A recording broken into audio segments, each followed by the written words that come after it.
ஸ்ரீ ராமானுஜர் வரலாறு பகுதி 93. ஸ்ரீ ராமானுஜர் திருவடிகளே போற்றி. ஸ்ரீ ராமானுஜர் வரலாற்றில் நேற்று நாம் 92வது பகுதியை பார்த்தோம். இன்று 93வது பகுதியை பார்ப்போமா? வைணவ பெருஞ்செல்வமே, என் கூரேசரே, உம்மை காணாமல் இத்தனை காலமாக இந்த கிழவன் எப்படி துடித்து போயிருக்கிறேன் தெரியுமா? கூரேசரே, வந்துவிட்டீரா? இனி வைணவ தரிசனம் வானளாவு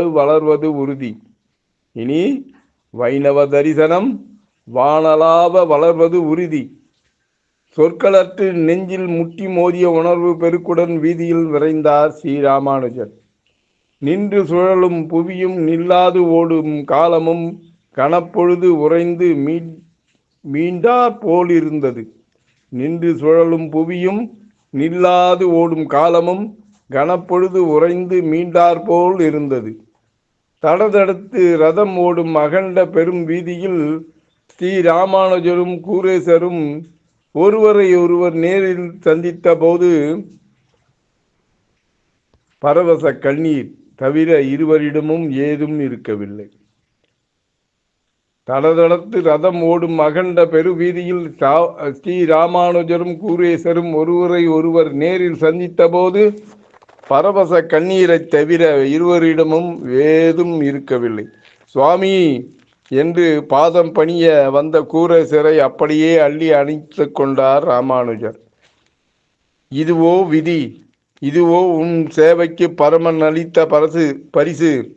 ஞான சுடரொளி வீசும் தங்கள் விழிகள் அல்லவா இத்தனை காலமாக உமது அடையாளமாக என் நினைவில் ஏந்தி பத்திரப்படுத்தியிருந்தேன்.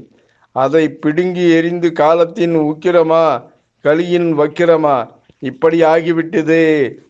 வருந்தாதீர்கள் சுவாமி, களிகெடுக்க வந்த புருஷர்கள் தாங்கள்.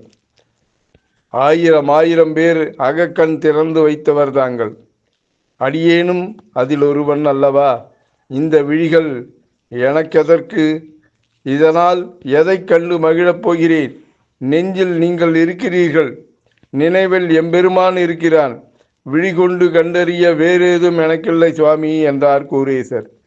வீதி குழுமி விட்டது. உடையவரின் சீடர்கள் 700 பேரும் ஓடோடி வந்து கூரேசரின் தாழ் படிந்தார்கள். யாருக்கும் பேச்சு எழவில்லை. நடந்த கோர சம்பவத்தின் எச்சமாக குழுமியிருந்த அவர்கள் கண்கள் வாயடைக்க செய்தன. எப்பேற்பட்ட மகான்! யாருக்கு இந்த நெஞ்சுறுதி வரும்? மன்னனே ஆனாலும் மற்றொரு கருத்தை ஏற்க மாட்டேன் என்று அடித்து பேசுகிற தெளிவு எத்தனை பெரிய வரம்! மன்னனே ஆனாலும் மற்றொரு கருத்தை ஏற்க மாட்டேன் என்று அடித்து பேசுகிற தெளிவு எத்தனை பெரிய வரம்! மிரட்டல் அவரை அச்சுறுத்தவில்லை, தண்டனை அவரை பலவீனப்படுத்தவில்லை, வலியும் வேதனையும் குருதி பெருக்கும் கூட அவருக்கு பொருட்டில்லை. எம்பெருமானாரே, இத்தனை ஆண்டுகள் தங்களை காணாமல் தங்கள் நிழலில் வசிக்காமல் அனலில் வாடினேன் நான். அதனை காட்டிலும் ஒரு துயர் எனக்கில்லை என்றார் கூரேசர். இல்லை, இது மிக கொடுமை. ஒரு பாவமும் அறியாத தங்களுக்கு இது நேர்ந்திருக்கவே கூடாது. யார் கண்டது? பரம பாகவதர் யாருடைய திருமண்ணாவது நேராக இல்லை என்று எப்போதாவது மனதுக்குள் நினைத்திருப்பேன். அந்த பாகவத அபச்சாரமானது செய்யாமல் இது எனக்கு நேர்ந்திருக்காது சுவாமி. ஐயோ, நீங்களா? இன்னொரு முறை அப்படி சொல்லாதீர்கள் கூரேசரே. உலகுக்கும் மக்களுக்கும் உங்கள் மூலம் பகவான் ஒரு செய்தி சொல்லி இருக்கிறார் என்று மட்டும்தான் இதனை எடுத்துக்கொள்ள வேண்டியிருக்கிறது. நிபந்தனையற்ற அன்பும் அப்பழுக்கற்ற தியாகமும் பரிசுத்தமான சேவையும் வைணவம் என்பதை நீங்கள் உணர்த்தி இருக்கிறீர்கள். துயரத்தின் கணத்தை சொற்களின் மூலம் வெளியே இறக்க போராடி கொண்டிருந்தீர்கள் என்றார் ராமானுஜர். முடியவில்லை. அன்றும் மறுநாளும் ஒவ்வொரு நாளும் கூரேசரை காணும் போதெல்லாம் அவரை துக்கம் கவ்விக்கொள்ளும். அம்மெலிந்த தேகத்தையே அவரது விழிகள்தான் தாங்கிக் கொண்டிருந்தார் போல் இருக்கும். அப்படி ஒரு சுடர் அப்படி ஒரு பெருங்கருணை அது இல்லாது போய்விட்டதே. ஒரு நாள் இதை யோசித்தபடியே தனித்து அமர்ந்திருந்த உடையவர் சட்டென்று ஏதோ தோன்ற எழுந்தார்.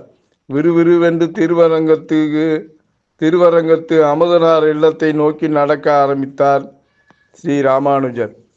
கோயில் அதிகாரியாக இருந்து தொடக்க காலத்தில் ஸ்ரீ ராமானுஜரின் சீர்திருத்தங்கள் பிடிக்காமல் போர்க்கொடி தூக்கியவர் அமுதனார். பிறகு உடையவரின் நோக்கத்தில் இருந்த பரிசுத்தம் புரிந்து பாதம் பணிந்தார் அந்த அமுதனார்.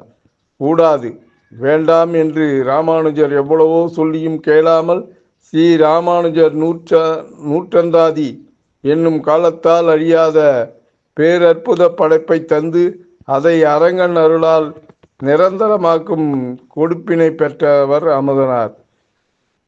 அது நல்ல நண்பகல் நேரம். தன் வீட்டு வாசலுக்கு உடையவர் வந்து நிற்பது கண்டு திடுக்கிட்டு ஓடி வந்தார் அமுதனார்.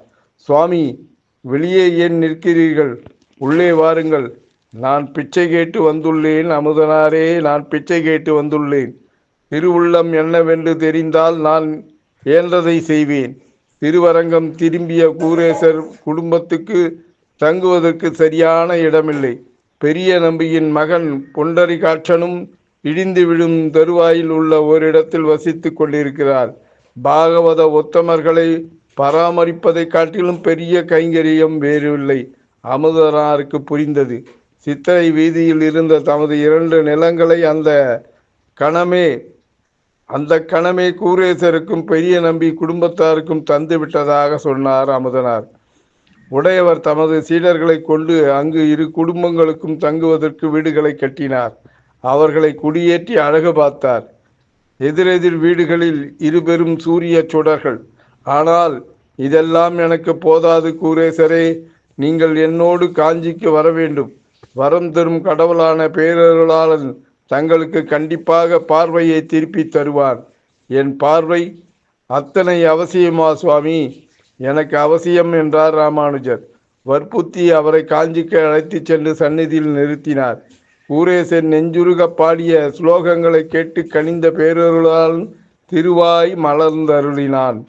என்ன வரம் வேண்டும் கூரேசரே? ஒரு கணமும் யோசிக்காமல் அவர் பதில் சொன்னார். நாளூரான் இறந்தால் அவனுக்கு நல்ல கதி கிடைக்க வேண்டும். திடுக்கிட்டு போனார் ஸ்ரீ ராமானுஜர். என்ன இது கூரேசரே? நான் என்ன சொன்னேன்? நீங்கள் என்ன கேட்கிறீர்கள்? சுவாமி, என்னை மன்னித்து விடுங்கள். என் கண்ணை விட மேலான தாங்கள் என்னுடன் இருக்கிறீர்கள். ஆனால் வைணவனாக பிறந்தும் பாவம் பல புரிந்ததால் அவன் நரகம் போவான்.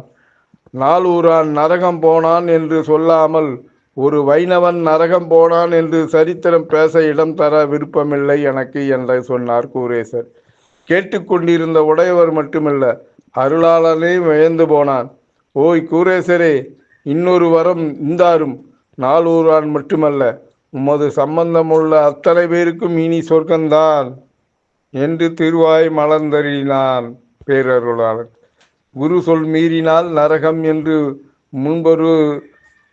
முன்பொரு முறை திருக்கோட்டியார் நம்பி எச்சரித்ததும் மீறிய சம்பவம் ஸ்ரீ ராமானுஜருக்கு நினைவு வந்தது.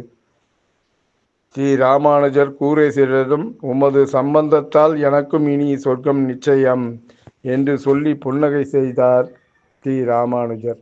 மேலும் பேரருளாளனிடம் கூரேசர் என்ன கேட்டார் என நாளை 94வது பகுதியில் பார்க்கலாமா? ஸ்ரீ ராமானுஜா, அடியேனை உன் அடியார்க்கடியேன் ஆக்குவாயாக. பக்தியுடன் எம் தணிகானந்தம், சேந்தமங்கலம். வணக்கம்.